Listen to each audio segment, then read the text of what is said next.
Okay, so what is actually our webinars is all about? Okay, this webinar is designed to inspire and motivate educators to embrace the concept of global education. It provides a platform for educators to enhance their teaching techniques and methodologies, equipping them with the necessary skills and knowledge required to teach effectively in this new, increasingly interconnected world.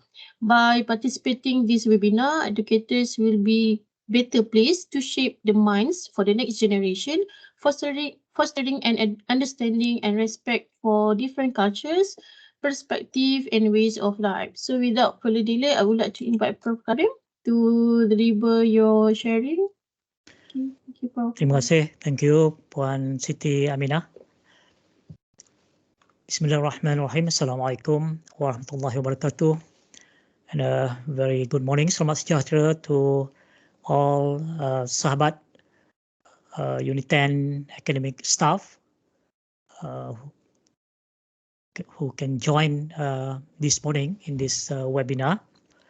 I know this is a busy time for everyone with the exam, marking, grading, and so on. So thank you so much for making time to join the session, the webinar session this morning. The title is about Global Educator. So I have a mission, just like in my other sharing. My mission this morning is actually to inspire, as Puan Siti Aminah just now read the synopsis, to inspire everyone here who is listening, whether from Unit 10 or listening from other places, from other universities on the Facebook. Welcome everyone. I really want to take this opportunity actually to share with you. There's so much opportunity out there with the technology, the platform, the tools, the devices that we have nowadays. It will be such a waste if you don't take this opportunity to share our knowledge, whatever that we have, whatever little knowledge that we have, beyond our classroom, beyond the physical boundary of our classroom. I think it's about time now. I think we have to look into this very seriously. If we don't want to be just so-called jago kampung, it doesn't have to be jago or champion, but we have some knowledge. Everyone has some knowledge or skills. And as I said just now, it'll be such a waste if you don't share, if you don't spread out and reach out to more people out there. With the internet connectivity that we have now, the speed is increasing. We have 4G, 5G, it's going to 6G.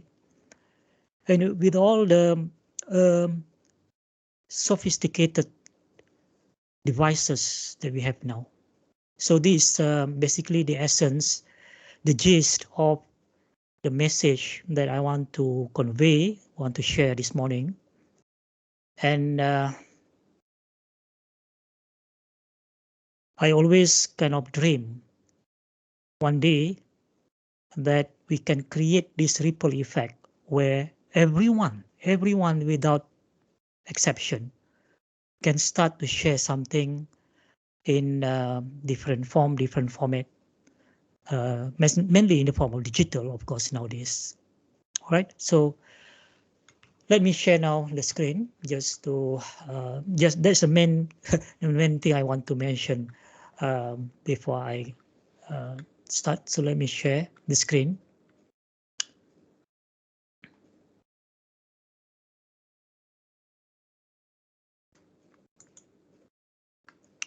All right.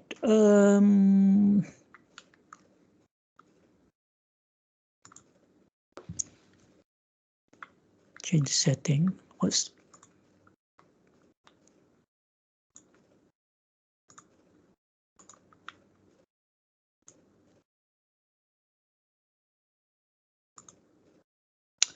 all right. Amy, Can you confirm, Ain, the slide is okay? Before I proceed. Boleh nampak my slide? Boleh Doktor, boleh. Okay, all right. So this is a title in the form of questions, and maybe you can answer these questions in your heart. Don't you want to be a global educator? I cannot give you the answer. I think you have to ask yourself. Maybe if not now, after you have listened to the whole sharing, the whole presentation this morning. If you have not done that, if you are not doing it, then maybe you want to start to consider to be a global educator. But do you really want to be a global educator? And what does it mean by global educator? So that's the first thing that, among other things that I want to share this morning. So I will divide my presentation into 4 parts, basically. Part 1, to define, to give the meaning, what is a global educator. Then part 2, the big why. Always before we embark on anything, before we start doing something, because it will take our time, it will consume our time, energy, sometimes money, investment, so we really need to understand and appreciate the big why. Why I want to be this, why I want to do this, why I want to be a global educator. I'm happy with what I'm doing now. I've been teaching for so long. Why should I now become a global educator? So the big why must be very clear. We must articulate the big why, ask ourselves, why am I doing this? Then the third part is I want to share, actually the last, I have rearranged this, only the last part I want to share about my journey in online education. I don't know whether I can describe myself now as a truly global educator. I think not yet, because there are other things apart from sharing things online, other things like collaboration with different people, different partners around the world. That to me, the ultimately what we want to achieve to become a true global educator. And part 4, actually part 4 will become part 3, how to become a global educator. So after we are clear with our why, we have that clarity of why we want to do it. So then we want to know how. How should I get started? How should I go about doing this? And of course, after we are now clear and we want to be a global educator and we know how to do it, of course, we have to put this into action. We can plan and plan forever, but we never get started. We never take that first step, then nothing, it will amount to nothing also. So my dear colleagues, let's get started. I want to start with quotes. If you've been following me, my presentation, my sharing, I love quotes. So this is one of the quotes that probably most of you have seen this, by the late Nelson Mandela. He said this: education is the most powerful weapon which you can use to change the world. Education. So we can change the world with education. To educate people, educate ourselves, and educate people. So on my Facebook group, The World of Academia, if you have not joined this, if you have a Facebook, I would really highly recommend you to join this group. Yeah, it's a very vibrant group, very active. I share something almost every day, every week. The World of Academia. Previously, this group is called Aspiring Young Academics. So this is a tagline that I would say my belief, one of my belief and uh, philosophy. If you want to change the world, Everyone can do that. Actually, everyone can change the world. But at what level that you can do that? At our level, as an academic, as a lecturer, we can do it. We can start with changing our classroom. We can do it. We can contribute in a little way that we can, in whatever capacity that we are doing now. So since we are an academic, a lecturer, in terms of teaching, we can start with changing our practice. We can start by looking at what we have been doing and how we can do things differently now. Moving forward, how can we do things differently with the aim of improving and enhancing the effectiveness, the learning, making learning more effective, and making the learning experience of our students more impactful. That's the bottom line always. We can we don't just simply do things because we just want to make our classroom fun and whatnot.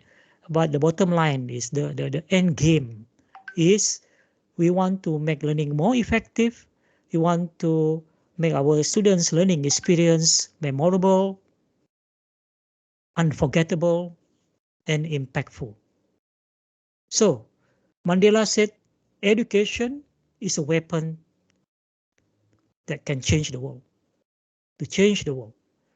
So in order to make it happen, why not everyone here look into our classroom, look into our practices that if we have been teaching for 10 years, 20 years, whether we are doing the same thing over and over again and expect different outcome, different results.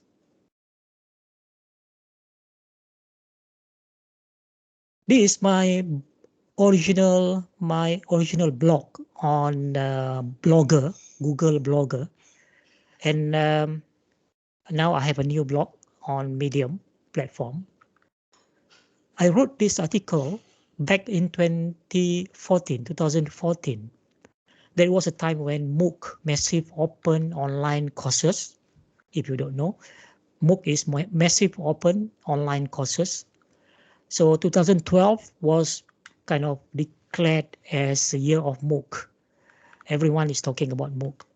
2014, Malaysia, the Ministry of Higher Education launched our Malaysia MOOC.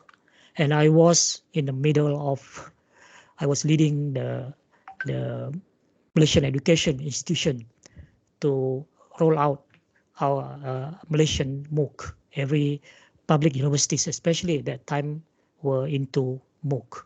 So I wrote this article, MOOC and the Secret Garden, Deciphering and Demystifying MOOC, in 2014.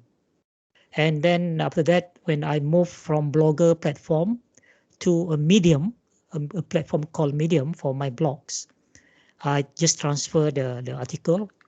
So if you are interested, you can just Google Secret Garden and the Global Classroom and maybe plus my name. Then you will find this article, and I hope you can find time to read. It's quite a long article. But what is the Secret Garden? Basically, if you look into our classroom, physical classroom, yeah, everything that happens in the classroom is between the students and us. And hardly the outside world can see what really happens in the classroom, what's really transpired in the classroom. And some I think sometimes some people, some teachers or lecturers, they don't even like people to peek into their classroom. They feel kind of, I don't know, unsecured or whatever reasons. So can you see, when we do this, our classroom become like a secret garden. What happened inside is between this four wall and remain here. Okay, our so-called secret garden.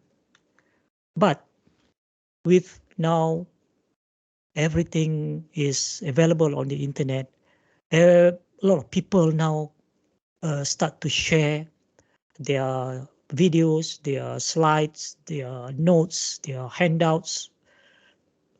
Internet now become a huge repository of knowledge. The amount could be probably exabytes or terabyte, petabyte now. We are not talking about megabyte no more. No more gigabytes. Now it's exabyte, petabyte. And as a user, including myself, we have been using and benefits from a lot of content from the internet. But let me ask, let us ask ourselves honestly and truthfully, how much from whatever that is available on the internet is from us? We have contributed something. How much? We can ask ourselves and answer the questions. How many videos that you have uploaded to YouTube so that other people can use it, can watch and benefit and learn something from it?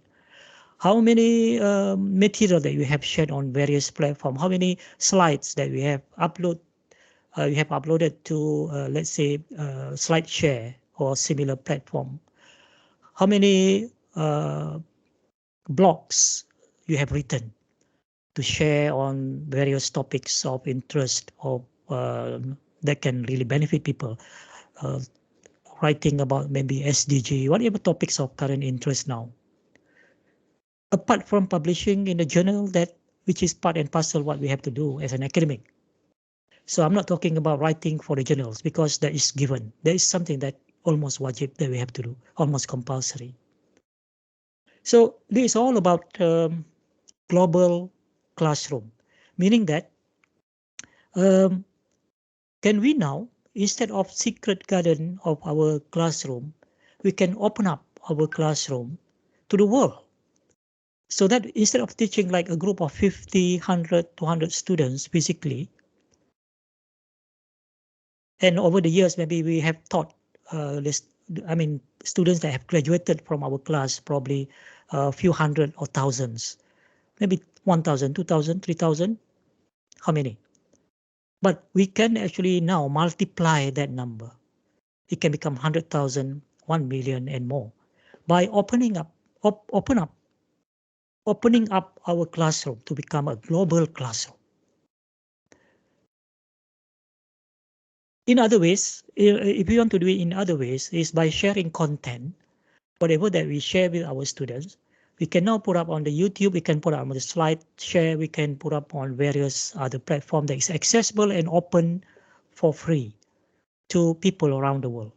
That is what global classroom is about, meaning that now we remove the barriers, the physical barriers, and now we let everyone have access to our classroom online, and then have access to our content for free.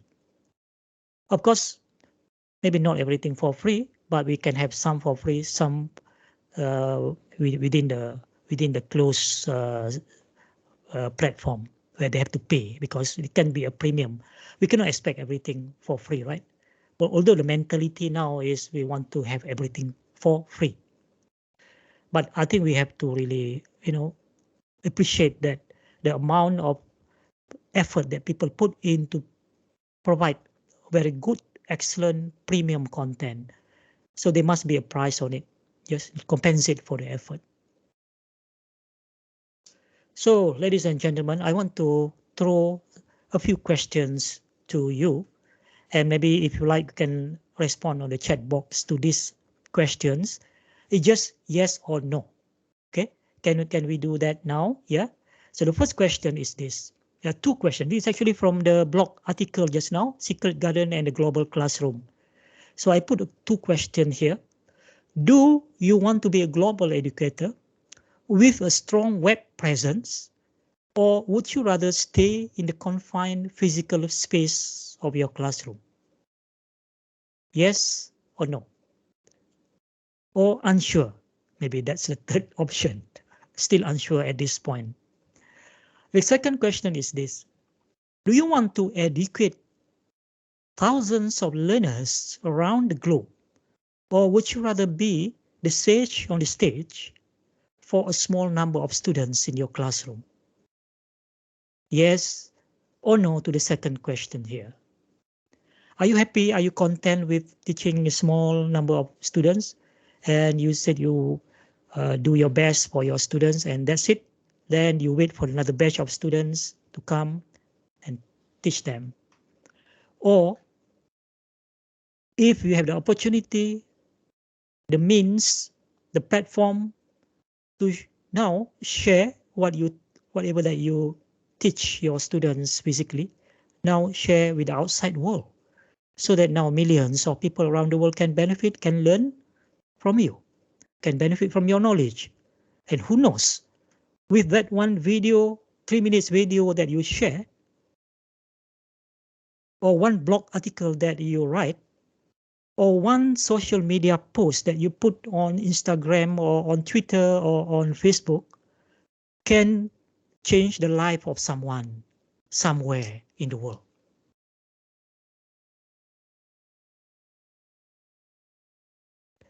So this is two paragraph from the blog article just now. I said the picture that you see in the on the screen now is a picture of a girl blowing the dandelion. So the vivid image of the young girl blowing a dandelion flower is so powerful, and I imagine myself as the agent of change that blow and spread my knowledge and wisdom to help change the world for the better. Am I just dreaming of being too ambitious? Well, I think it is not a far-fetched idea. If anyone can fly now, that's Air Asia tagline, everyone can fly, anyone can fly now. But when we take this in the context of sharing knowledge, almost anyone can also be an educator. Not only to teach within a small physical boundary of the classroom, but reaching out to the global lifelong learners. So, my dear colleagues, this is what my presentation is about. The global educator is someone who can reach out to the world, teach the world. So we in Malaysia we have what a teach for Malaysia or something, yeah. But not only Malaysia, now we can teach the world, global. Let's go global. So in 2014, as I mentioned just now, I wrote this. 2014, remember? I believe in the next 10 years, online education will no longer be considered as an option, but it will become a new normal. When I wrote this, I've never imagined that in 2020 and 2021 onwards, people start to talk about the new normal after pandemic, you know. So, and I wrote this in 2014. I said online education will no longer be considered as an option. And now what happened? Pandemic came, then those who have not done anything online or create any online content or teach online course or take blended learning seriously at that time, they were the one who were struggling. They were the one who kind of almost like in desperation, looking for help and so on. So you see the dandelion that I used here as an analogy or metaphor here, you know, when the wind blows, even the smallest flower can scatter the seed so far, kilometers away, scatter the magnificent seeds that will become a new plant. So this is to me, a very powerful, beautiful metaphor that we can use. Can you imagine a little knowledge that you have now, you share in various form of multimedia content, video, image, social media posts, and so on. It can really help someone somewhere in the world to learn and to do whatever that they need to do, or to get inspiration that will inspire them and so on. I will share some of my kind of story towards the end. Yeah. So I hope you can bear with me and you can stay on. So let's talk about the global educator. Dive into this more. So I would say that the story begins more or less by the trailblazer, those who pave the way for other people. They are the ones who are brave enough to embark on something new. Although the future is uncertain, but they are brave enough to blaze the trail, to be the, to the place where no man has gone before. So MIT OpenCourseware, we know MIT, right? They are already known, they are already established, has very high reputation. But at some point in early 2000, they said, why not we open up some of our classroom, we record the lectures of some of our best professors and start sharing those recording video on YouTube for free, so that people around the world now, those who don't have the privilege, the opportunity and the privilege to become MIT students, now they can witness, they can see, then they can experience, maybe but online, the kind of MIT education that probably can be a benchmark for other people, for other universities to follow. So if you want to be in MIT, watch our lectures. So something like that. So their tagline at that time, this is actually early 2000. Yeah. Before before we coined the word MOOC, and massive open online courses. So this is the kind of the history, the timeline. So their tagline is unlocking knowledge, empowering minds, free lecture notes, exams and videos from MIT. No registration required. To make things very easy, even no registration required. So the idea is when MIT embark on this so-called open courseware, MIT open courseware, they want now to open up the physical boundary. So they want their academic staff now to go beyond the physical boundary of the classroom and reach out the global learners. That's basically the essence of global classroom and to be a global educators. So this is examples of how the online course looks like from the open courseware, and the video can be found on YouTube. And at that time, actually, it's not really well structured. Basically, that was like online course 1.0, 1.0. Okay, and then after that it evolves. And one of the star of this MIT OpenCourseware is Professor Walter Lewin, who taught the subject of Physics 101 and other advanced courses. And when you watch his video on YouTube, basically you will kind of in awe, meaning that third persona, you are just, it's kind of mind blowing, the standard of the classroom of MIT professor. And it really, when I watch this, really inspires me to be like him.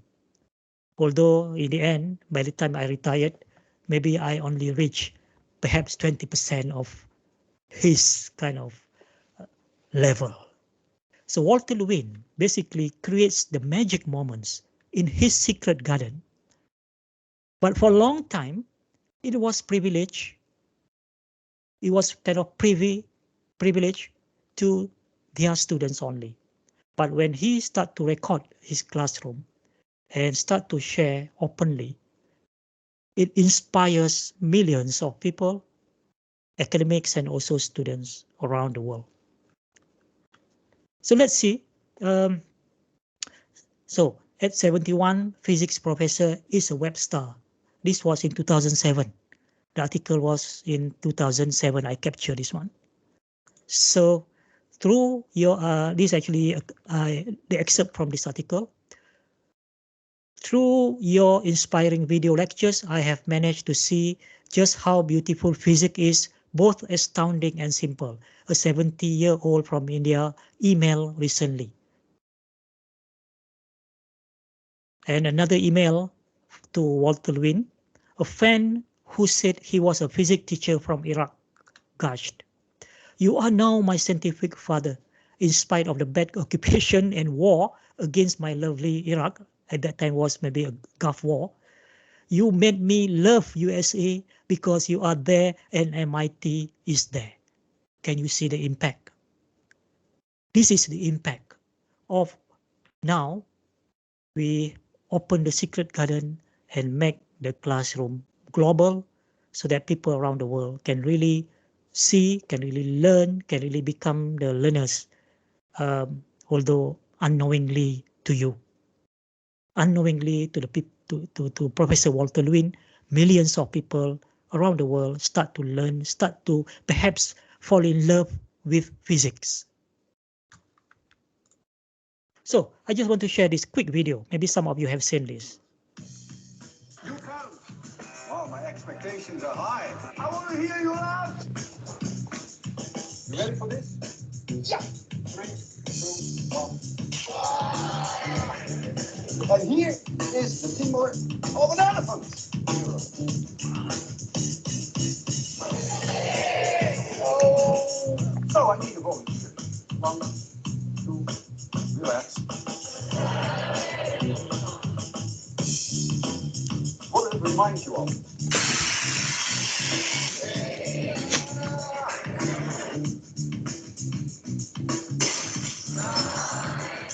2, 1, 0.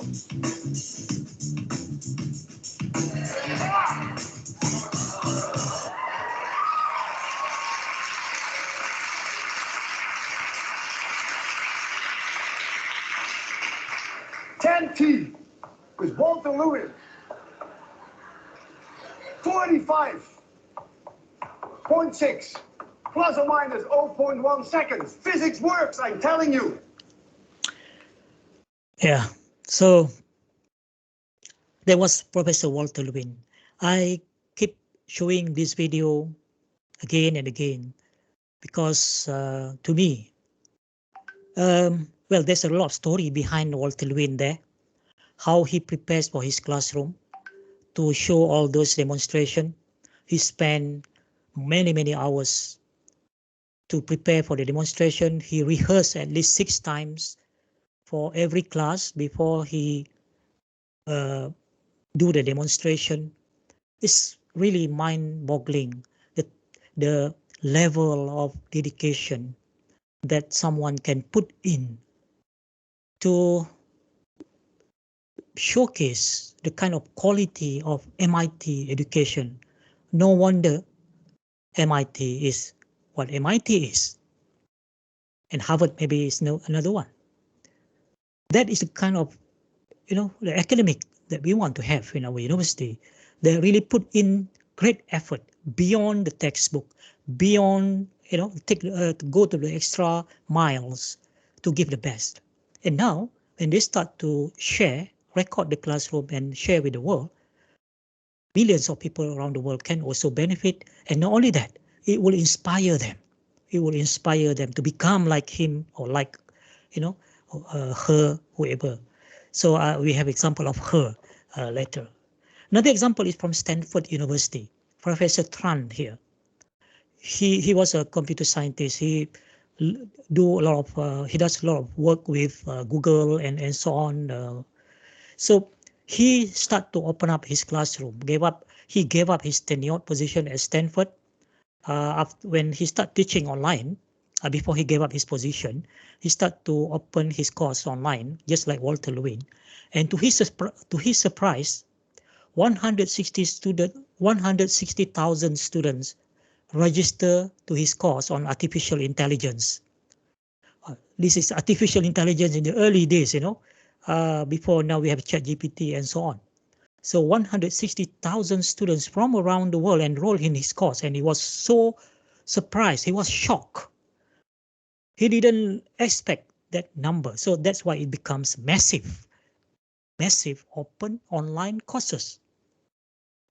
So he was so shocked to some extent that he said, wow, this is good. I want to teach the world now rather than just a small number of students in Stanford. So he quit, and then he founded Udacity, a online learning platform. You can go and Google Udacity. They offered very highly technical courses online, but now it's not free, but they charge, I think, quite reasonable price. So it become a new startup. Yeah, that's a story of another global educator from Stanford this time. Let's see another example. This is Professor Jim Fowler. Okay, and this article was written in 2014 again, because MOOC was really very hot at that time. 33-year-old assistant math professor from Ohio State. Yeah. So he teach actually calculus. Who likes calculus? Okay. But this professor has done it in such a way that people probably would be inspired and start to love or like calculus.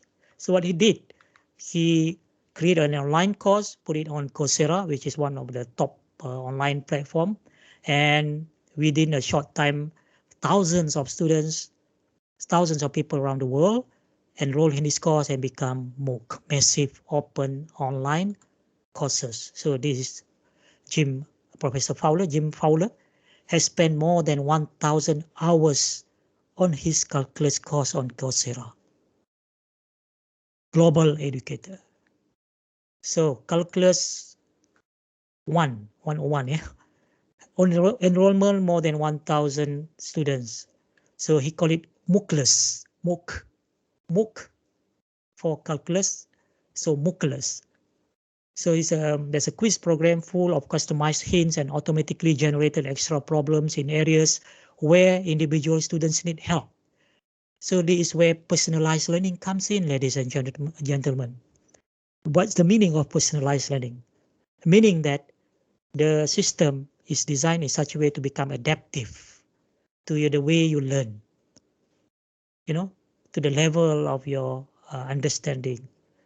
So it will, in this case, the platform is designed in such a way that it knows where you struggle, where is your weak areas. So it will give you more content, more problems to work on until you have reached the level of mastery learning, concept of mastery learning. And it's all possible with the technology that we have. So that's why I think technology is no longer an option. We have to embrace technology, because such a powerful tools that we have now that we can be very creative. We can unleash our creativity and be innovative. And most importantly, the bottom line is we can make learning more effective, more meaningful, more impactful for our students. So there's a third example of global educator. This one from Ohio University. Okay, so this is Calculus 1. You can find his course on Coursera. Enroll in the course, watch the lecture, read a textbook, do the problems, explore mathematics. And this one is a more recent one. Professor Barbara Oakley. Okay, Professor Barbara Oakley. You can find her on YouTube. A lot of videos featuring her work. And recently, 2023, she was a prize winner of very prestigious Harold W. McGraw Jr. Prize in Education. And she actually professor in, I think, she taught in mathematics. But if you listen to her video, she flung her mathematics course when she was undergraduate, I think, or maybe she was in school. But then later on, she has created MOOC courses, several MOOC courses that, for example, this MOOC, learning how to learn here, learning how to learn, I think here, learning how to learn, powerful mental tools to help you master tough subject. This one has 3 million students, my dear colleagues, my dear friend, 3 million students. Wow. This is really mind-blowing, right? So let's watch this video for 1 minute, because it's about 3 minutes video, but just 1 minute. Barbara Oakley is a fireball in the field of learning and teaching. Yeah, Barbara's work is cutting edge because of the way that she connects modern insights from neuroscience to very doable things. She's an effective communicator. That's what makes her an astonishingly effective educator to millions of students, from CEOs to college students to deeply disadvantaged populations like refugees. With our book, Learning How to Learn, Barbara and I have reached over 3.5 million people in over 200 countries and ages 10 to 90.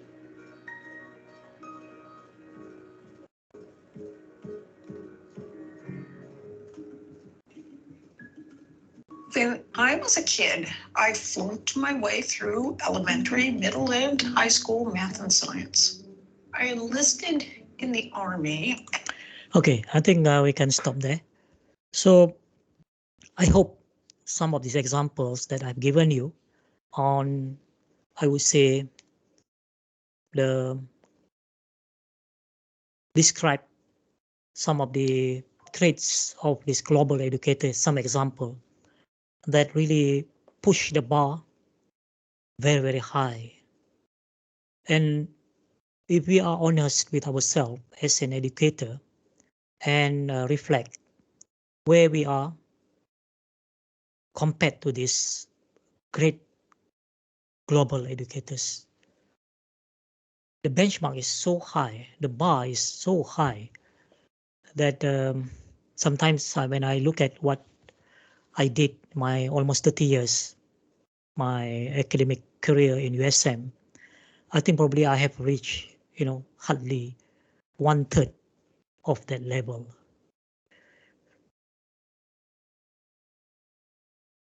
Despite that, all the efforts that I made, I think probably they're still far. So for those who are still have a long journey in the academia, I want to urge every one of you to harness the technology and start to think about how you can now push the bar higher. Because now you have seen some example that I've shared just now. So if we want to define what now is a global educator, although at this point I think you have got some idea. So we can say something like this: a global educator is someone who uses technology to transcend geographical and cultural boundaries. Remember the secret garden now? Transcend the physical boundary of your classroom. It's no longer a secret garden. And therefore, by doing that, providing a global learning experience. Let's think about this here. As far as research is concerned, or research publication is concerned, when we send our manuscript to a journal, it will go through a peer review process. Yeah, peer review process. So it will go to the editor will send to the reviewers, 2 to 4 reviewers. If the reviewers have done their job well, they will read the paper, read the manuscript, and they will give constructive feedback. Maybe not all reviewers will give constructive feedback, but majority of them. Then hopefully it will come back from the editor with major revision or minor revision. So if the reviewers have done their job well, you can actually see, you can learn all the comments and the feedback from the reviewers to improve the manuscript. Then if you do it diligently, finally, your manuscript now will be much improved. You send back again to the editor and hopefully accepted and get published. The reader will only get the final improved, enhanced version of the paper, right? It get published. But when it comes to teaching, can you imagine that? There's no peer review process. There's no such thing as peer review process.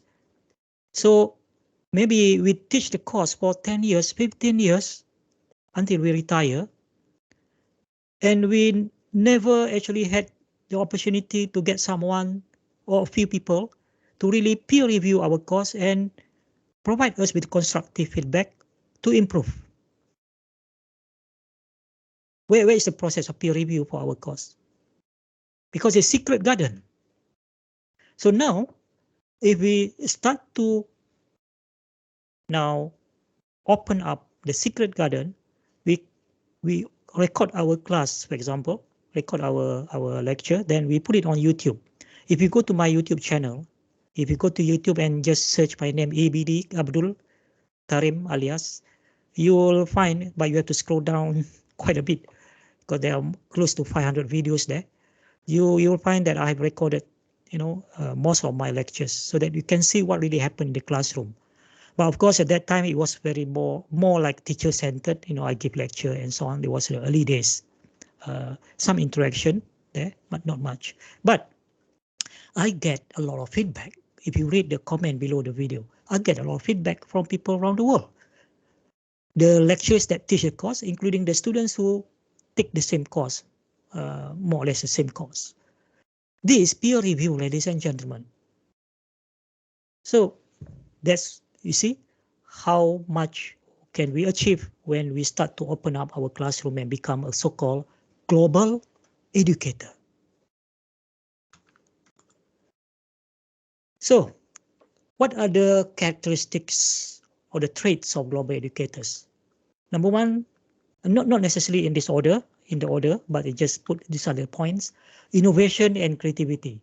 So these are the type of educator that constantly seeking new ways to enhance the learning experience and overcome challenges.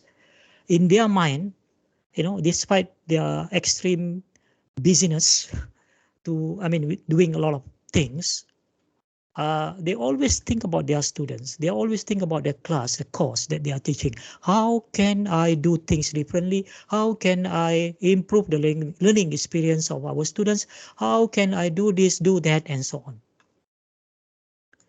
And there bounds to be challenges, but they strive, they actually rise to the challenges. They always find ways to overcome the challenges. Those challenges doesn't kill their spirit, doesn't kill their motivation. Lifelong learning.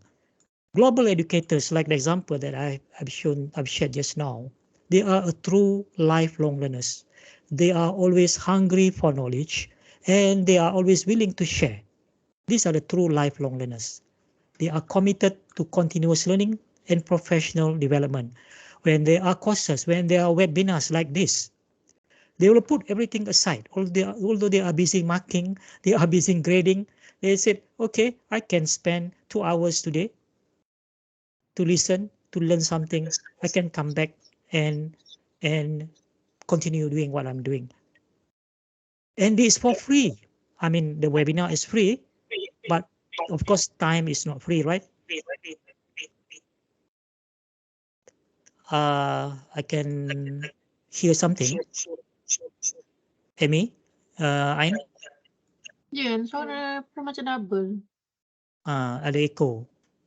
Can you fix this? Check, eh? Oh, okay Right. dah kot. Okay, yeah. Okay. So the third one is technology proficiency. Well, because a lot of things that we want to, when we become global, inevitably we have to use technology. So we have to embrace technology, as I mentioned again and again. So technology proficiency, a global educator is someone who is proficient in using various technology. They feel comfortable, yeah, using various technology tool and platform for communication, collaboration, and instructional delivery. Number 3, of course, communication skill. A lot of people, they feel apprehensive. They feel they are not comfortable to go to record their classroom or to go in, to record something on the webcam and so on, because they feel they don't have that communication skill. But of course, if we have a growth mindset, anything we can do, right? So if we feel that we are lacking on some skills, we can start to work on it, learn how to improve it. So communication skills, they can communicate clearly, empathetically, and effectively. Number 5, cultural competence. They demonstrate sensitivity to cultural differences and adapt their teaching approach to accommodate diverse learners. Remember, when we go global, we are dealing with people from different cultures, different countries, different cultures, different ethnicities, different belief, different philosophy of life, and so on. So these are the diversity, rich diversity. And this is where we can start now to learn, become a so-called cultural competence. So global learners, global educators must have this cultural understanding, cultural competence, global awareness and knowledge. They incorporate global perspective. They are no longer, addressing a small group of Malaysian students, but they are looking at a wider audience. So they incorporate global perspective into their teaching and encourage students to engage with global issues critically. So when we were talking about global citizenship, global, everything global and global. So this is where we can now start to embed or incorporate all these elements of global into our course, into our delivery, learning activities, and so on. Adaptability and flexibility. A global educator must have this. They must be flexible and adaptable in response to changing circumstances, cultural differences, and technological challenges. Because technology come and go, technology is always evolving. Now we have AI, we don't know what's next. Uh, Changing circumstances. When pandemic came, for global educators, there's no issue for them. They just stay calm because they have been doing it for so long. They have all the materials online. They have their courses online already. So there's no sweat, man, because they have been doing it for so long. So they can adapt to it very fast. So my dear colleagues, when we talk about global educators, this basically describe what you need to have. And if you don't have, you have to develop if you want to be a global educator.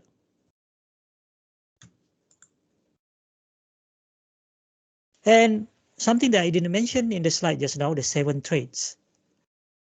I didn't include there, but actually this is one of the traits, the spirit of sharing.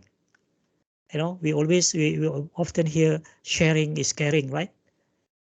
As far as educational content is, concerned. The spirit of sharing. I share, therefore I gain. What does it mean? I gain. Because the more I share, the more I learn, the more I gain in the form of feedback, constructive comments, and so on. And it can really help me to improve. It can really help me to learn more. Because when I improve something, I have to, find more resources. I have to read more. I have to learn more skill to improve my video. When someone commented on my video, YouTube video, he said that he sometimes couldn't understand my English. Then I realized my pronunciation is not so good. The lidah makan sambal belacan kan. I didn't find it offended. I didn't get offended with it's not to me. something that I take it as negative. I take it positively. So what happened after that, I start to put the subtitle. At that time, it's not that easy to put a subtitle, right? But nowadays, so easy to put subtitle. Even, see TikTok, everything has subtitle. So because of that comment, I start to learn how to put subtitle. So I gain a new skill. I learn a new skill from from the comment just now, on the constructive comment. But if I didn't share my video online, I would never really care to learn those skills, right? So I share, therefore I gain. Now let's move on to the third part here, the second or third part here. Why? The big why. Why become a global educator? You see, the change of paradigm and mindset when technology actually has become so powerful, the internet has become faster and faster. So there's the philosophy of open education now. More and more people and organizations like UNESCO and so on, they now start to advocate, to champion the philosophy of open education. And with that, UNESCO come up with the Universal Declaration of Human Rights, which state that everyone has the right to education. But we know that in the current conflict where the school was bombed and destroyed, right? I can't help to say that. So everyone has the right to education. Learning for all, education for all. Because UNESCO, being part of the United Nations, they basically focus on education because there are many places around the world, even until now, where access to education in any form is still a challenge to many of them. But so that's why UNESCO come up with Education for All initiative. Basically, the idea is to reach out global learners, delivering education for all. But when they launched this initiative, the mechanism to do this is not obvious. It's not there. The readiness is not there. How? How do we ensure that everyone around the world can be reached out, can have access to education? And then the education for all evolved into SDG, Sustainable Development Goal. So SDG number 4 is about education, ensure inclusive and equitable quality education and promote lifelong learning opportunities for all. And this is actually, my dear colleagues, every one of us without exception have great opportunity to contribute in our small way. The spirit, again, I reiterate, I share, therefore I gain. So how this thing, especially the online education, the so-called global classroom concept has evolved. It started off a very humble beginning. Remember I mentioned about MIT just now, OpenCourseware, launched in early 2000. Then more or less at the same time, UNESCO championed the Open Educational Resources, OER. And in 2012, they launched the Paris Declaration, OER Paris Declaration in 2012. And I was fortunate to be part of it. I was in the Asia Pacific group to write part of the OER declaration, and I was in Paris when this OER declaration was launched. I was at UNESCO Paris when this OER declaration was launched. And then this OER now has evolved into IOER to support SDG 4. I stand for inclusive. And our KPT, our Ministry of Education, recently has, I think, launched it officially, IOER, and we have a policy on IOER. So I hope we at Unit 10 And those listening out there from other universities, maybe you want to check out what is IOER if we have not heard about it. And this great opportunity for everyone to also contribute.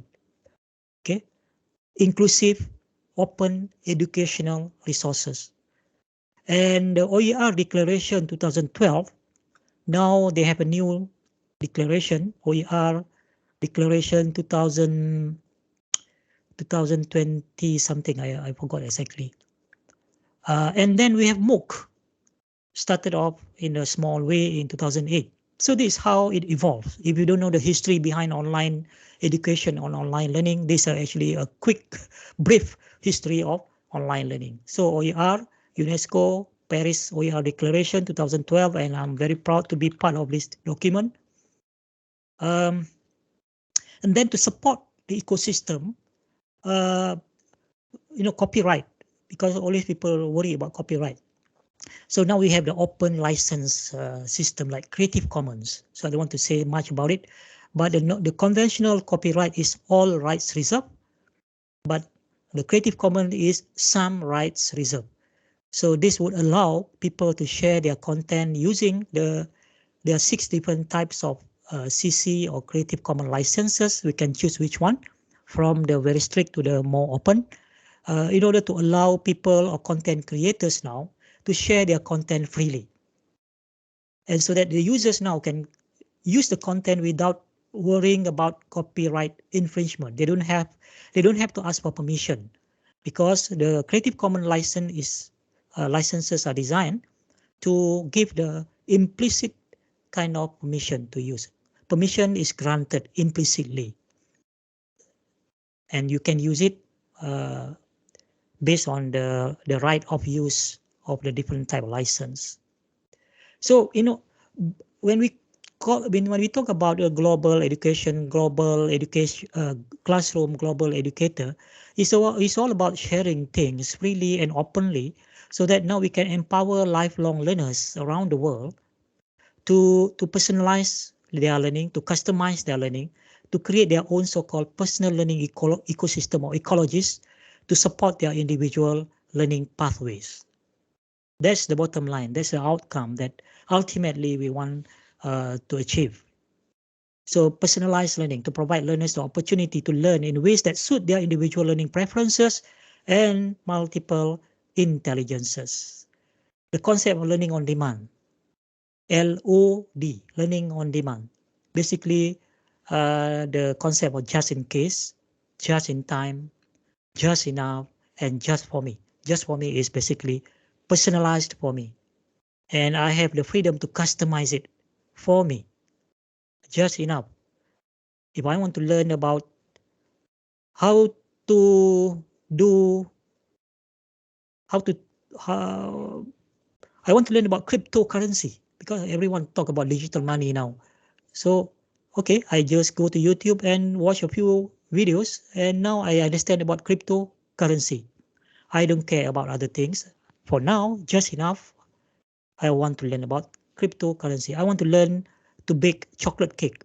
I go and watch YouTubes, then I bake the chocolate cake. I don't care about baking cheesecake, chiffon cake, because I'm not interested now. So I just watch whatever I need now, just enough, just in time when I need it, and so on. So that's, ladies and gentlemen, the world we are living now, learning on demand, anytime, anywhere, anyhow, any way I like. Okay. Okay, now we know what is global educator. We know why we should be one of them. But how? Tell me how. Tell me how. So how to become a global educator? Of course, this is not a workshop. So just basic principles. How to become a global educator, technology tools. Like it or not. Embrace technology. Master various digital tools and platforms that facilitate global education. There are so many tools, thousands of them, platforms like Coursera, Open Learning, Future Learn, Udacity, apa lagi, edX, macam-macam ada. creating content. So with the digital tool now, we can create video. Now we can create video using AI. Just put the prompt, text, it can create a video in no time. You don't have to be so-called tech savvy to create a video. Just have an idea, then put it in the prompt. Then the tool can create a video within minutes. What's our excuses now? Then building connection. Remember, global educators are those people who can now connect with others and collaborate and create that network. Develop strategies for connecting with educators and students globally through social media, educational forum, global project, and so on. I have actually one set of slides. Dr. Associate Professor Dr. Wan Suhainis generously shared me the slide. I'm not sure whether I have time to share. But basically, locally in Malaysia, at least that I know, Prof. Madya Dr. Wan Suhainis exemplify the so-called global educator beyond sharing things. For myself, I think I've been sharing a lot of things, but I have not come to Dr. Wan's level where she start to collaborate. She start to collaborate for her classroom, for her course, with other similar courses, with other educators that teach the same course or similar course in different countries. So by doing that, her students kind of will involve in doing the project together with students from other countries. So this is really a true global example of global classroom. So Dr. Wan Zuhainis, if you are interested, you can invite her to share how she actually designed her global classroom. And of course, overcoming challenges, because in order to do this, there will be challenges. They're bound to be challenges. But we don't want to putus asa, to give up so soon, so fast when we face with challenges.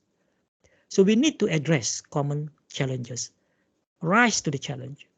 So use technology adaptation, time zone difference. Yeah, when we design the course, I don't know how Dr. Wan Suhainis manage that in the different time zone and so on, language barriers, offering practical solution and so on. So technology, I mentioned about technology just now. Yeah, so let's elaborate a little bit on this part. Ubiquitous technology, because now we have connection, 5G, 6G soon, hyper connectivity, affordable mobile devices. When we talk about technology, this is a 2023 statistic. Essential. You want to take a break? I forgot to take a break. Maybe we take, at this point, we take 5 minutes break. We come back at 10, maybe about 7 minutes break lah. 10:40. What's the time now? 10:45. We come back at 10:45 because we will end this at 11:30. Yeah. So we take a break. We take a break, short break, about 7 minutes, and we will come back at 10:45. Maybe Amy or Ayn, you can put a slide, say break and break and come back at 10:45, so that the audience who watch this will know. Ayn, boleh ya, Ayn? Doktor, okay po. Yeah, Amy ya. Yeah, okay. Kita come back at 10:45, take a short break.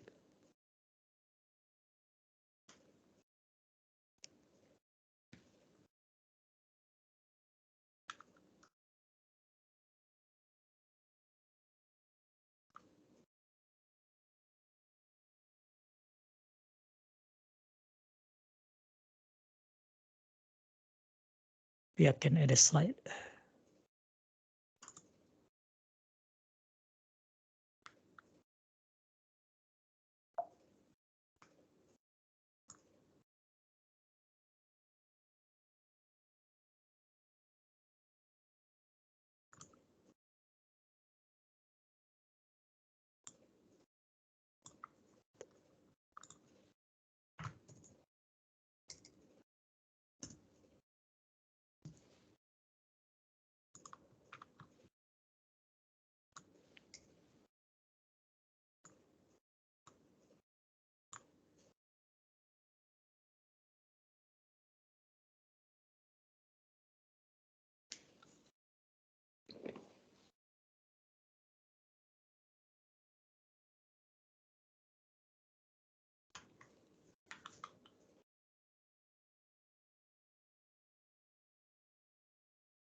Okay, welcome back. Just now, actually, I checked my watch. Actually, my watch need a few minutes late. So it just balik 10:47, yeah. So now it's 10:48. So shall we start again? The session is scheduled until 11:30. I know it's quite long, but there are a lot of things I want to share. I'll try to give about 10 minutes for Q&A if you have questions towards the end. Right, now we talk about how to become a global educator. So we talk about technology. Technology is actually the big part of it. Yeah. So, and technology now is ubiquitous. This is everywhere. And if you look at some statistic here, this April 2023, in terms of total population that we have in the world now, yeah, 8 billion. 57.2% is actually in the urban area. Unique mobile phone subscribers, 5.48 billion, which is about almost 70%. Individually using the internet, 5 billion, 65%. And social media user, about 60%. So just to give you some perspective here. Then in terms of device ownership, look at any kind of mobile phone, almost 97%. So meaning that in terms of accessibility of technology, the internet accessibility, the devices and so on, a lot of people around the world is having some form of accessibility. Daily time spent with media. So this will give us some idea. When we want to create content now, we want to become global educator. We see how much time people spend online. The time spent using the internet, 6 hours, 35 minutes. Time spent watching television become less. Time spent using social media, 2 hours, 24 minutes. So all these statistics, if you want to see the full statistic, actually there are a lot more. Yeah, you can just Google digital 2023. Yeah, something like that. Digital 2023.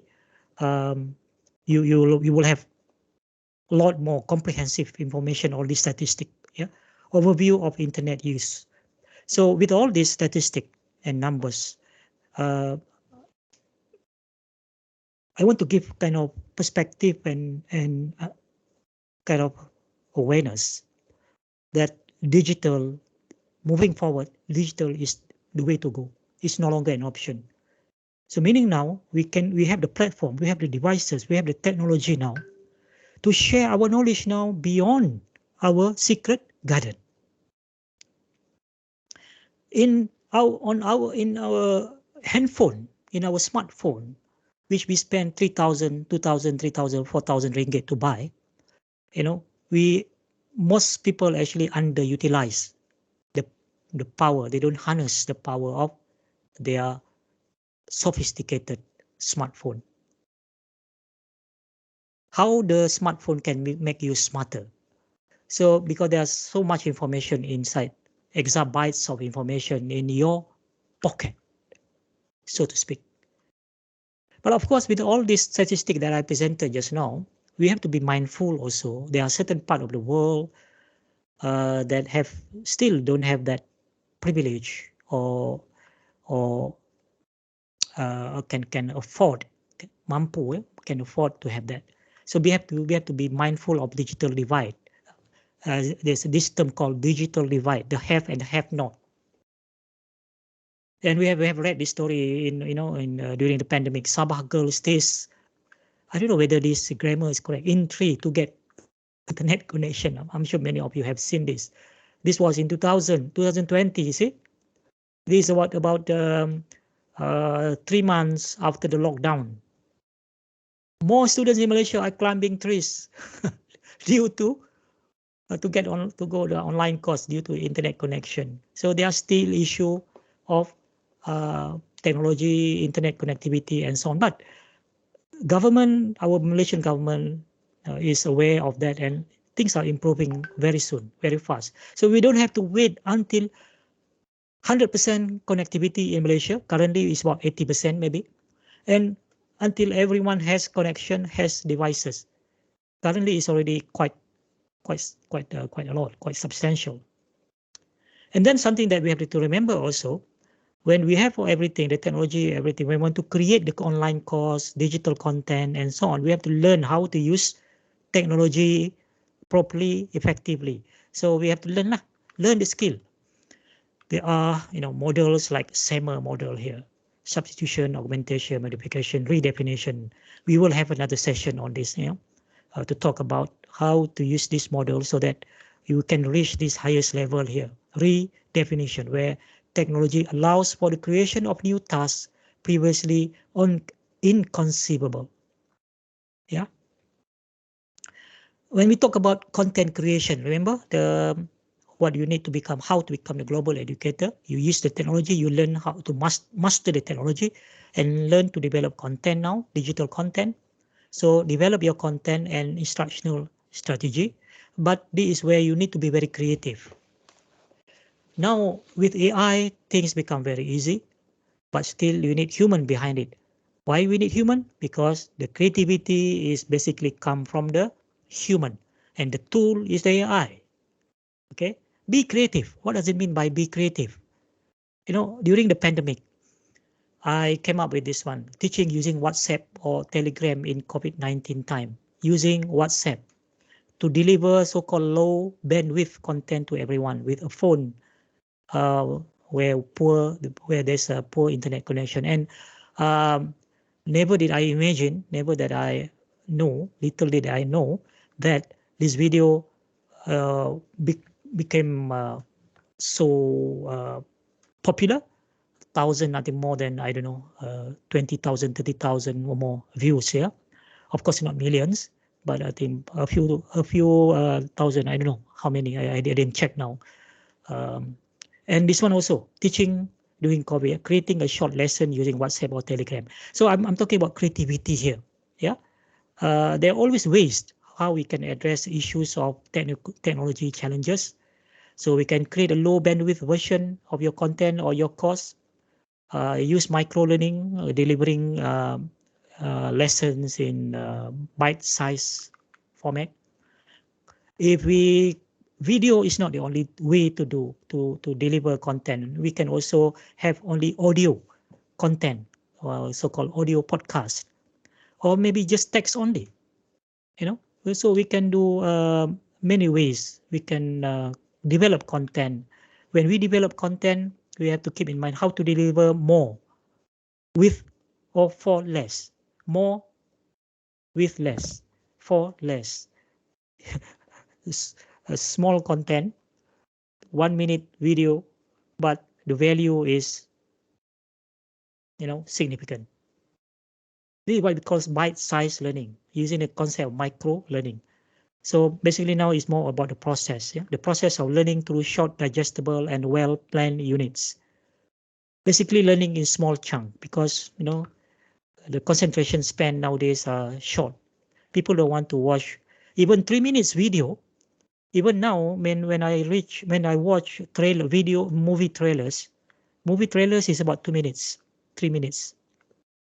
Movie trailers is usually designed so that all the highlight, the best part of the movie put in once 1 minute, 2 minutes video, so that it will kind of captivate the attention, and then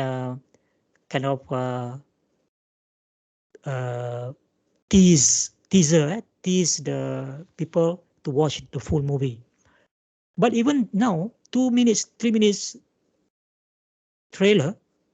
movie trailer, I find it quite long.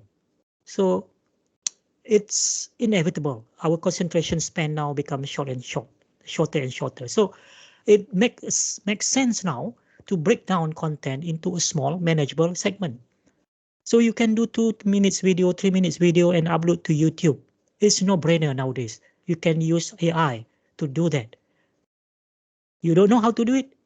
This is where Kafel comes in. come to the program that we organize. I think soon I will organize one workshop, DIY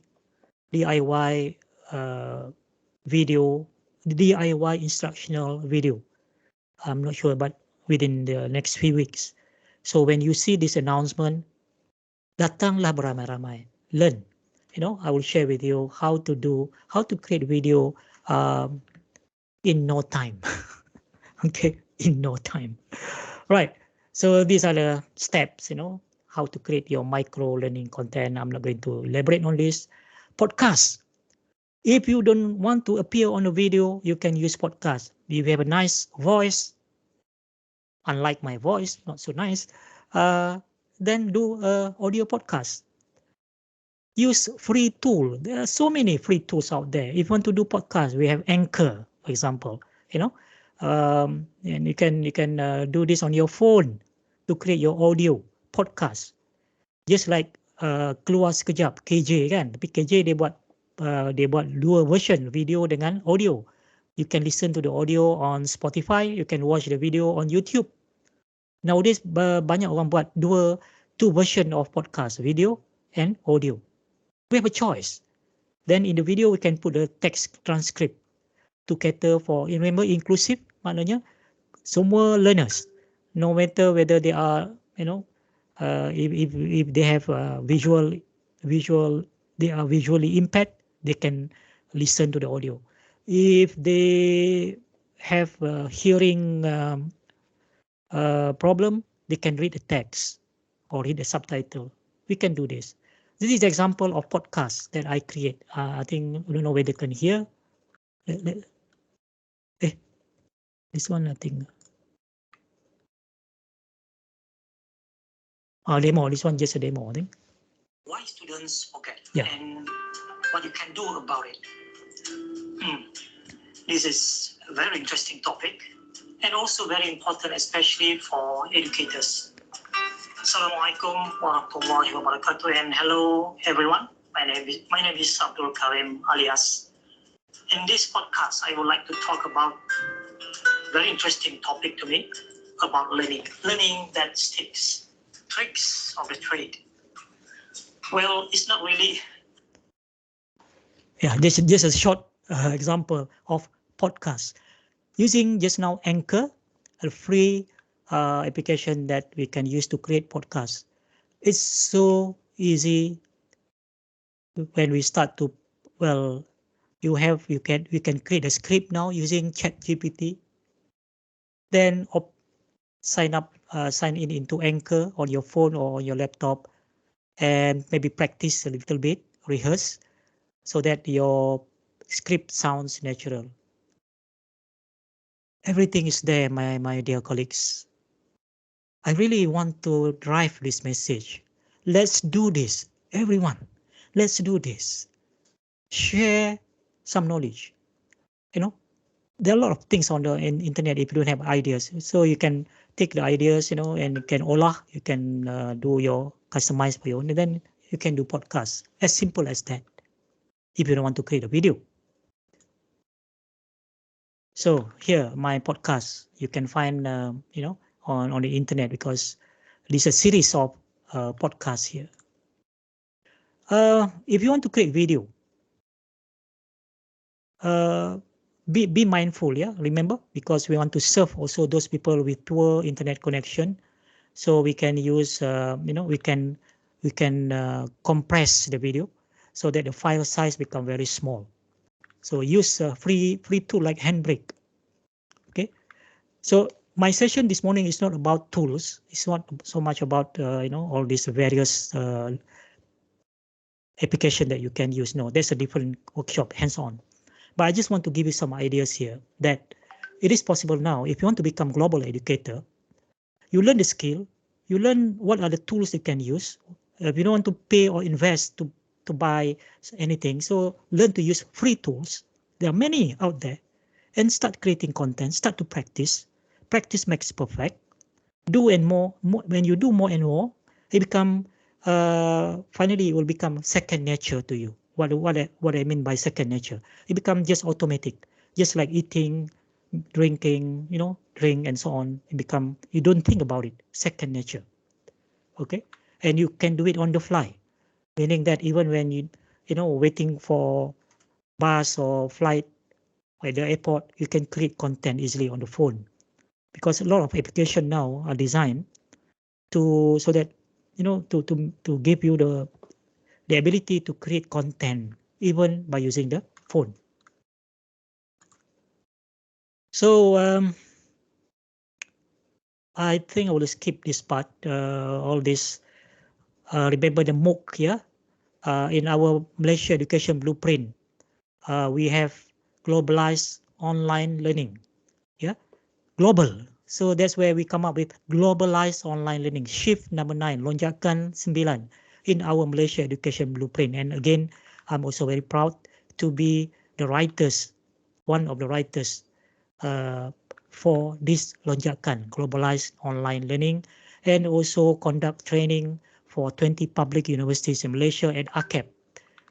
Can you find me here? In the middle here. So here Professor Mushtaq, among the pioneers of MOOC in Malaysia, now is the provost CEO of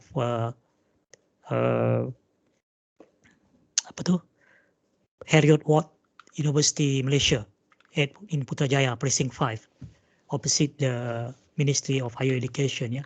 So these are the early adopters. These are people. It is who start Ridwanti, yeah, here. She was from UNIZA. So these were the pioneers. These were the pioneers that created the early MOOCs here. Yeah. And I was basically leading MOOC together with Datuk Sharin at that time as a co-chairman. At that time, YB Datuk Sri Idris, he was the champion of MOOC. And here is my arwah sahabat, yang also very instrumental in online learning, Professor Hanafi Atan here. So it was launched in September 2014, our Malaysia MOOC. Here is Datuk Sharin now, Vice Chancellor of UiTM. Yeah. And we have a coffee table. Coffee table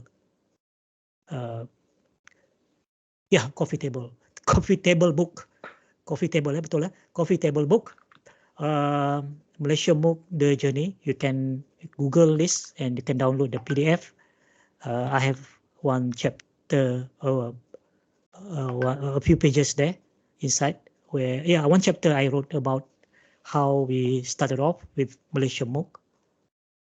So ladies and gentlemen, my dear colleagues, MOOC. Maybe the conversation about MOOC is not as vibrant as previously, but as far as, like some universities like USM previously when I was there, we still champion MOOC. Because trust me on this. If you start doing online course, sharing your content through YouTube and so on, all this so-called, and you become the global educator, whatever that you share in the form of MOOC, my credential may be not free, but YouTube video, slides, presentation, whatever that you share, a social media post that you put on Facebook, Instagram, and so on. This become your mouthpiece and gateway to the world. This will give you visibility. So if you talk about academic branding using social media, this is the fastest, easiest, cheapest way of doing it. Trust me, when you do this, it will give you visibility and it will open up a lot of windows of opportunity for you. Trust me on this one. I have many stories to tell, but I don't have time to really share. But I will share one or two towards the end when I talk about my personal story on on trying to become a global educator. Yeah. So in USM, I'm at Unit 10 now, but I can't help but to share some of our initiative in USM. In order to make MOOC still alive and kicking, we organize MOOC competition.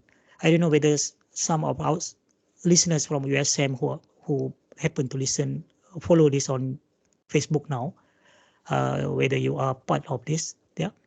So this competition really actually push our MOOC to the next level in terms of quality, and also to make our MOOC more vibrant, more meriah.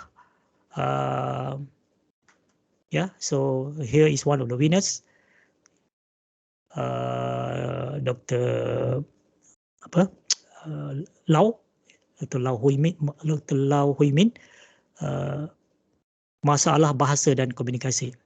I think she now has a startup company on this one. Yeah, congratulations. Yeah, this is another example. MOOC or Malaysian MOOC. You can go and Google USM MOOC. You will find all this. There are a few hundreds of MOOCs now on our platform. This one has when I captured this screen, this was 2 years ago, 10,000 students. I believe now there are more students. There's a really massive open online course now.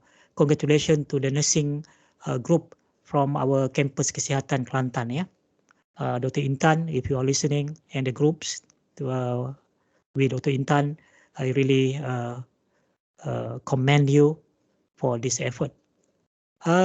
These are the different platforms that global educator can be on. Yeah, this one edX, Udacity, iVersity, Canvas, Open Learning.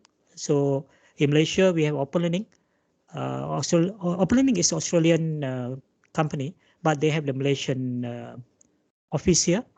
And Open Learning was in the early days of MOOC, has been very instrumental, provide us with a platform. And at Uni 10, we also have our micro credential and MOOC on Open Learning. Yeah, I believe some universities in Malaysia still have courses on Open Learning. Basically, this is the MOOC. And okay, now we talk about micro credential, yeah. Okay, now last part of my sharing. Yeah. Very quickly, I just want to share what I've done, my personal story, my personal journey. So I've written also a blog if you want to read, because time not permitting me to say much on this. But if you like to learn about my journey in online education and then to become a global educator, you can read this blog article, My Journey in Online Education and Why I Love It So Much. Okay, so I think I have come so far in my journey, starting from very humble beginning with my website, making a website and so on in the early in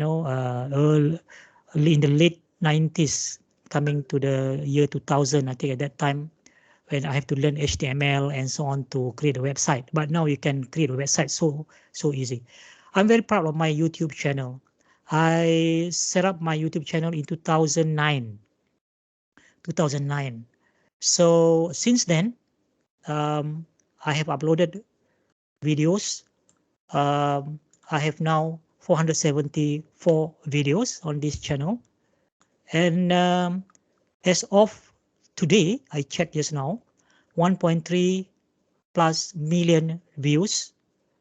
Well, nothing to shout about, but for educational type of YouTube, I think I'm quite proud of this.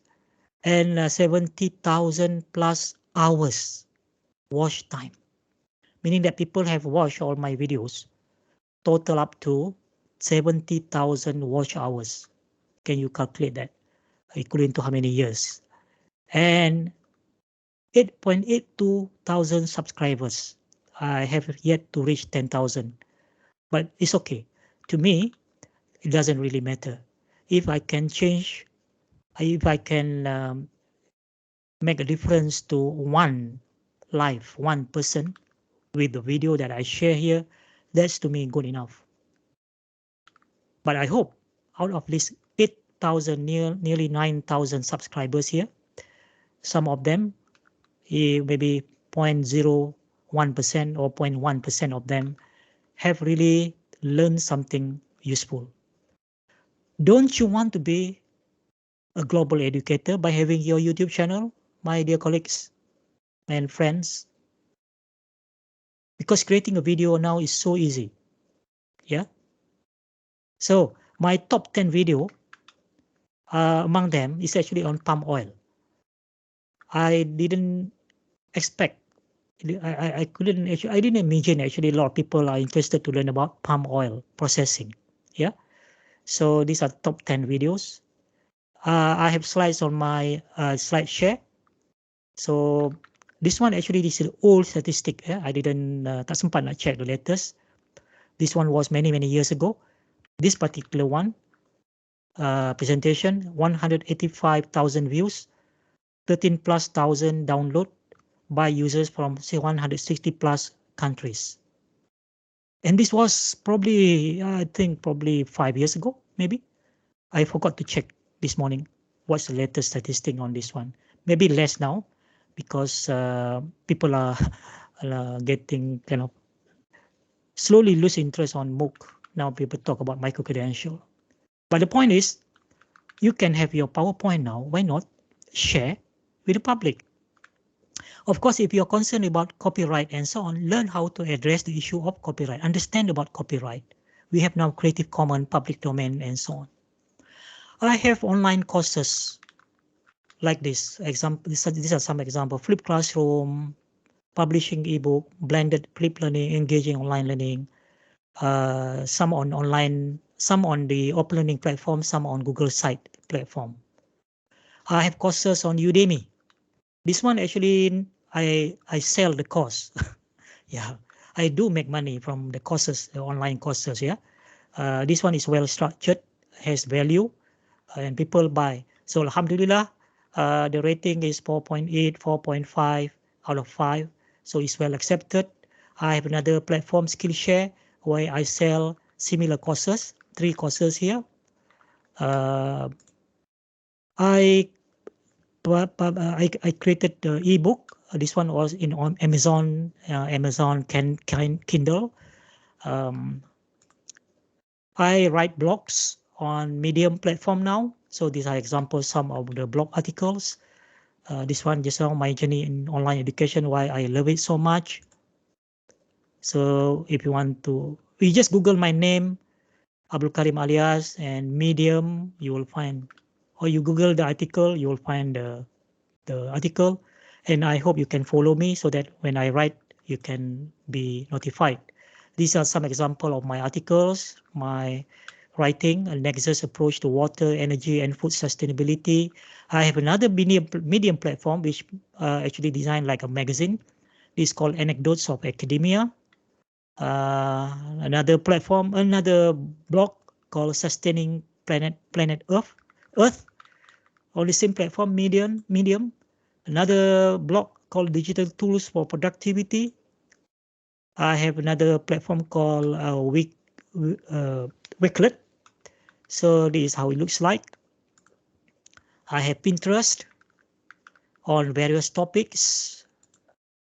I have Twitter, where I share things on Twitter. So ladies and gentlemen, doing this thing, actually not only sharing my knowledge out there to the global learners, but it gives me a lot of joy. So I get email like this. I don't know, must be from Michaela Mafte. This particular one is actually here. I remember now. This one is actually from Geneva, from palm oil consultant. He's actually a consultant. So he sent me email. He said, I love your presentation on Vimeo. Thank you for the pleasure. I like it so much that I have referenced it for further consultation by all interested. I wonder if the box of chocolate I am posting to you from Geneva with my regards will reach you unmelted at University in Penang.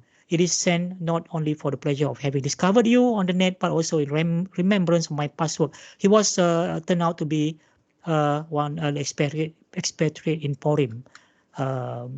Used to be in Malaysia, I guess. Yeah. So he sent me the chocolate, And I received the chocolate, and true enough, a few days after the email, it was melted. it it basically melted, yeah. But still can eat lah. Another email here from Ghana, yeah. He's a student. He said, I must confess that your simple but perfect teaching methodology, which you use to explore all the topics ranging from food biology to oil technology, has really come in handy for me in my pursuits of becoming a great food scientist. You are not touching lives of only Malaysian students through your devoted teaching methods, but also the lives of students all over the globe. I hope this can really inspire you to now at least start thinking about doing this now. Become a global educator, sharing your content, sharing your knowledge beyond your secret garden. These are some more. Prof. Karim, this the best breakdown explanation that I found on the whole web. Please provide with your email. I have some additional info I need. Thanks. Guy Bertrand Fonjo, I don't know from where. My videos have been watched by people more than 190 countries according to the analytics here. My buen video professor, I don't know. Excellent video, Professor Abdul Karim Alia. Greetings from Peru. This one, another one from where? From where? I have gone the series. So I'm a young researcher in food biology. I have many questions regarding in this connection. I kindly okay. So a call to action to everyone. Come and join me on a mission to become a global educator. I'm still on a mission to become a global educator. I think I have done something, but probably not good enough. It's never good enough. So I want to urge all of you to jump on the bandwagon. Join me. Come, join me on a mission to become a global educator, because sharing is caring. I share, therefore I gain. So the take-home message, step out from the physical boundary of the classroom and reach out to the global learners.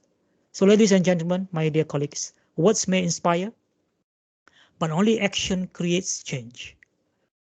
Most of us, according to Simon Sinek from his book, Start With Why, most of us live our lives by accident. We live life as it happens. Fulfillment comes from when we live our lives on purpose. So our purpose is to become global educator, to share our knowledge, to teach the world, to make the world a better place to live, so that we can educate everyone. We can educate everyone with our knowledge that we have, because we also learn from everyone. We learn from others. We don't know everything. There's no way we can, know everything. So before I open to Q&A, give me about 3 minutes to jump to the web to share with you some of my so-called web presence, and in trying to be a digital global educator. So I want to encourage everyone now to have your own web page, website. Yeah. So using a free tool like Weebly, I'm using Weebly, free. Yeah. So easy, drag and drop only. Okay. So I have a video to introduce myself. I have all this, my so-called philosophy, what I believe in. The quotes, passion is the driver, enthusiasm is the key. And I use this opportunity to give visibility to my beloved US, Mrs. Science Malaysia. Maybe I should change now to also add another one, Unit 10, down here. I'm sorry, Unit 10. I think I need to update this website. I need to add Unit 10 also. And I use this opportunity to give visibility to my school when I was in USM. Now your college at Unit 10, College of Engineering, College of COBA, particularly computing science and informatics, whatever that you have, College of Engineering and so on. Yeah. So about me here, about this is where you want to tell Prof. the world. Yeah. Sorry. Yeah, boleh. Dekat Yeah. skrin saya hanya ada gambar background macam bunga color orange. Are you presenting that? Oh, ya ke? Amy? Ya Amy, betul, orange. lah awak tak Warna abang. orange. Saya kan memang macam tu. Oh, Ingatkan okay. introduction tadi. Sekejap ya. Oh, saya dah unshare screen ke? Dah. Sekejap ya, saya stop sharing. So, dah stop sharing dah, Kak Amy? Ya dah start sharing. Okay, saya share lagi sekali. Saya balik. Saya share lagi sekali. Okay, nampak tak? Okay. Oh, okay. Thank you, Puan Ayu, so just now I'm showing this, my website. Okay. So itu yang kata ni, kat bawah ni my video, kemudian kat bawah ni I try to promote, I take this opportunity to promote USM and my school, but I should now add Unit 10 down here lah. Okay. Kemudian in the about me, this is where you put everything that you have. Okay. This is where you remember, this is your gateway to the world. Your gateway to the world. Boleh tak letak dalam chat atau di Facebook, siapa di sini yang dah ada website? Yes, dah ada. No, belum ada. Boleh tak ya? Saya nak tengoklah juga yang di Facebook pun ya, dan juga yang di dalam Microsoft Team ya. Do you have your own website? Yes, kalau ada. No, kalau tak ada. Kalau tak ada, letaklah. Ya, bolehlah boleh buat. Kalau perlu saya di Unit 10 ni, kalau nak saya conduct satu session, saya boleh buat, insyaAllah. Hanya minta sahaja. Okay. So this is where you show your teaching. For example, what you do on your teaching, what you do on your research. Okay.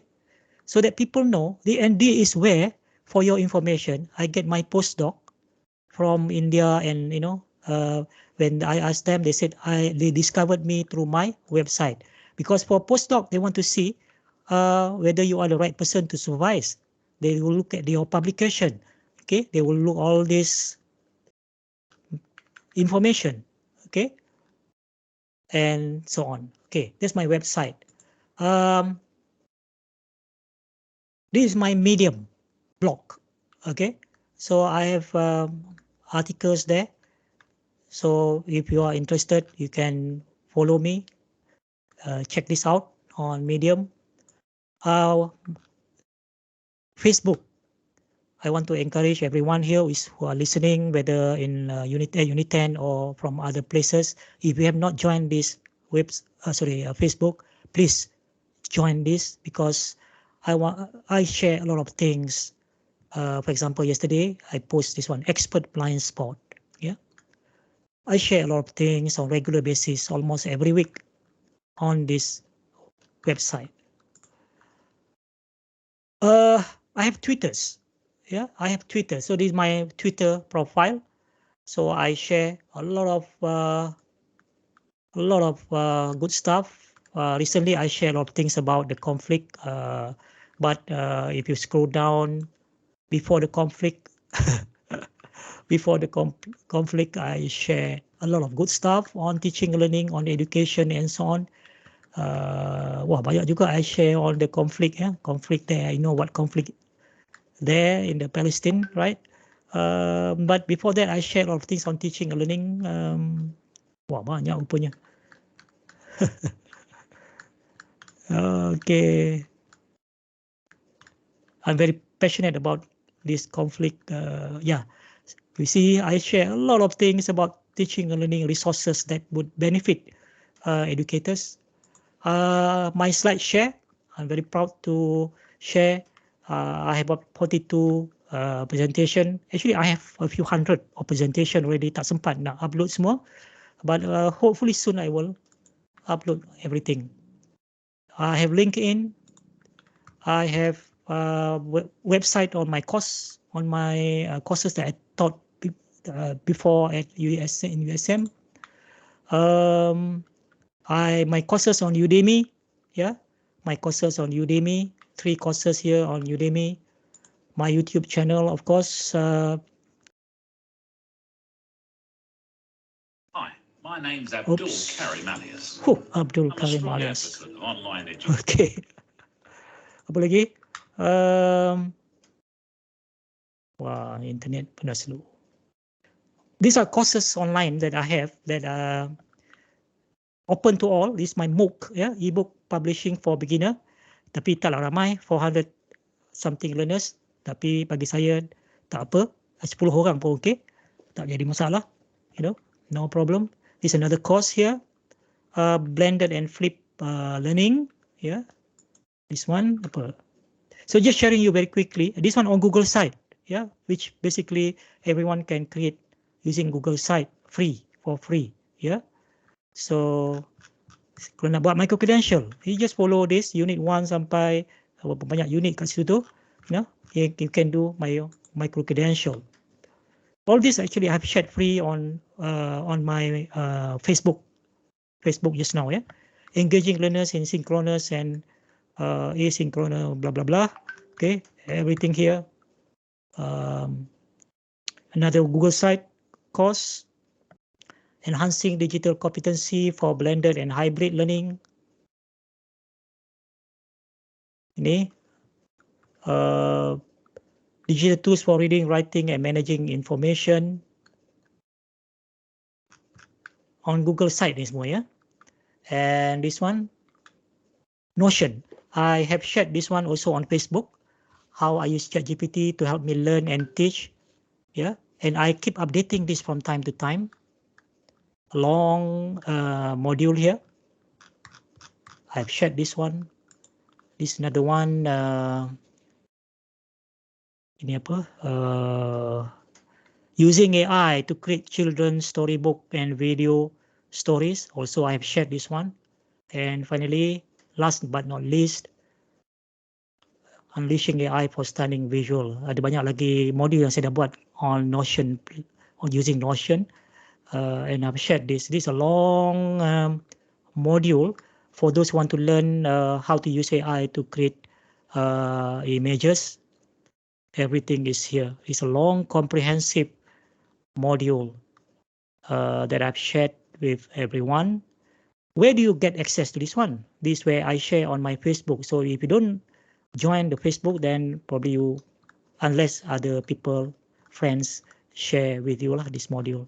Yeah, I always say when I share on Facebook, I say feel free to share.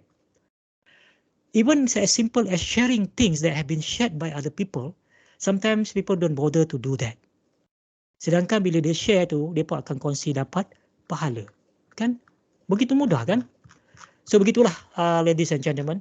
I want to end this with this, sharing with whatever I have. I have no intention at all to boast, to mendabik dada, tidak. Tetapi my niat is to inspire you to join me on this effort, on this bandwagon to be global educators. We want to see more Malaysians now, more Malaysian educators to share content, so that now the exabytes of knowledge that we have on the internet now, a large portion of it will come from Malaysia. So with that, thank you so much. I hope I have given value for your time, and I really hope this will inspire you to take this up and start the journey to become a global educator. So we have Thank you, Prof.